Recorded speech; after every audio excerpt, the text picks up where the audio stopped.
In the swirling vortex of Formula One news, one name has been at the epicenter: Max Verstappen. Over the past few months, this three-time world champion has found himself in the eye of the storm, particularly due to the internal power shift within Red Bull. Speculations about his future amidst this tumultuous environment have been rife, and it appears that a move to Mercedes is more imminent than ever. The Silver Arrows, with their impressive form and significant strides in the mid-season development war, seem to be an attractive prospect for Verstappen. With 12 more adrenaline-fueled races to go in 2024 and numerous upgrades in the pipeline for the W15, can Mercedes assure Verstappen that they have the winning formula to continue their dominance from 2025 onwards? Mercedes, once Hamilton's throne, now has the hottest seat in F1. A few months ago, when Hamilton announced his departure and the car was grappling with performance issues, this seemed unlikely. However, the tides have turned. Mercedes has made a remarkable comeback, clinching 2 victories in the last 2 races and securing 4 podium finishes since Montreal. They are now on a mission to convince Verstappen that they have the fastest car on the grid, should he decide to switch teams from 2025. One of the primary reasons Verstappen is hesitant to leave Red Bull, as stated by Toto Wolff himself, is the team's current dominance. With 3 championships under their belt and a 4th likely on the horizon, leaving such a successful team is not a decision to be taken lightly. However, when you factor in the internal power struggles within Red Bull and Verstappen's stance on Christian Horner, it becomes clear that there's more to this story. Wolff is capitalizing on this, stating that a driver of Verstappen's caliber considers more than just the car when contemplating a team switch. This is why Wolff is keen on stirring the pot within Red Bull or through his statements.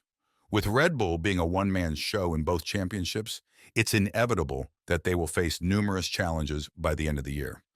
Mercedes seems to have finally found the missing piece of their puzzle. When James Allison admitted that the team had overlooked something obvious, it hinted at the potential performance boost coming for the W15. This was evident when they secured the front row at Silverstone and won the race outright. Verstappen did suffer from a damaged floor, costing him around 1/10 of a second in his outlap. But even with a perfect floor, he was no match for the Mercedes cars in the first stint on medium tires, losing ground to McLaren as well. This suggests that Verstappen might ramp up his aggression, especially considering how quickly his team has been caught up. Behind the scenes, drama continues to unfold. Horner's treatment of Verstappen's father and his alleged lobbying against him participating in the Legends Parade in Austria has added fuel to the fire.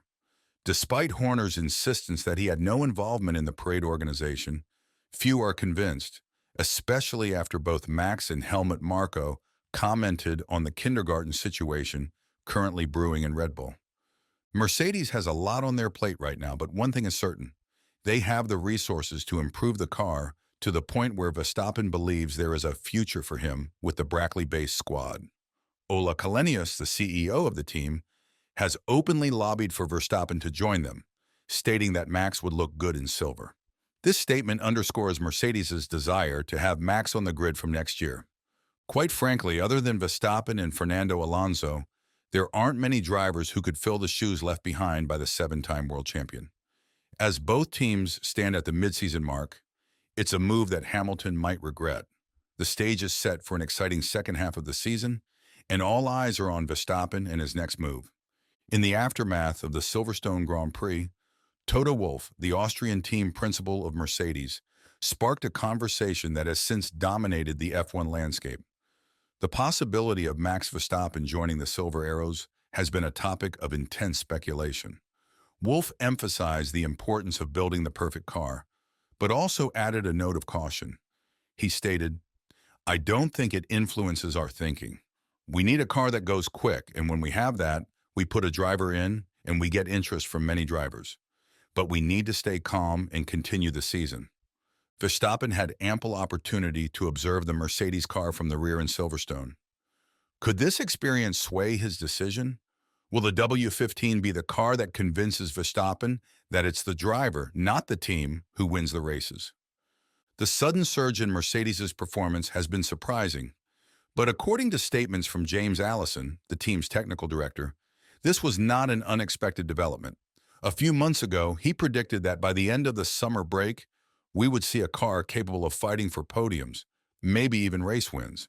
True to his word, before the break, Mercedes had already won the Austrian and British Grands Prix, capitalized on several podiums in Montreal and Barcelona, and scored 2 pole positions in Montreal and Silverstone. The win in Austria was a significant boost, aided by the clash between Verstappen and Norris. George Russell was there to seize the moment, ensuring it didn't slip away. In Silverstone, Mercedes locked out the front row with a car that performed exceptionally well in all conditions: wet, dry, and intermediate. Had it not been for Russell's DNF, Mercedes would have likely had 2 drivers on the podium, or at least scored 12 more points. Wolff has been pleased to elaborate on the team's progress in recent weeks. He said, "It clicked, and suddenly everything that didn't make sense made sense. The development direction, or the results of the development direction, are like back in the old days. We are finding performance, we are putting it on the car, and it translates into lap time." That wasn't the case for the last 2 years. There is more to come in terms of the performance we're bringing. We're bringing bits to Budapest and Spa. However, Wolff also cautioned against getting carried away. He acknowledged the team's win last week, but emphasized that in Silverstone, they had an honest win. They had the real pace. With George and Lewis in the lead, and in almost all conditions, they were there. The team has also managed to fix the simulator issue that had been causing them headaches for months. This breakthrough has allowed them to identify where they were losing performance and, more importantly, where they could unlock more. Despite rivals pointing fingers at the legality of Mercedes' wing, Wolff has vehemently denied these allegations, stating that everything deemed legal by the FIA should be treated as such.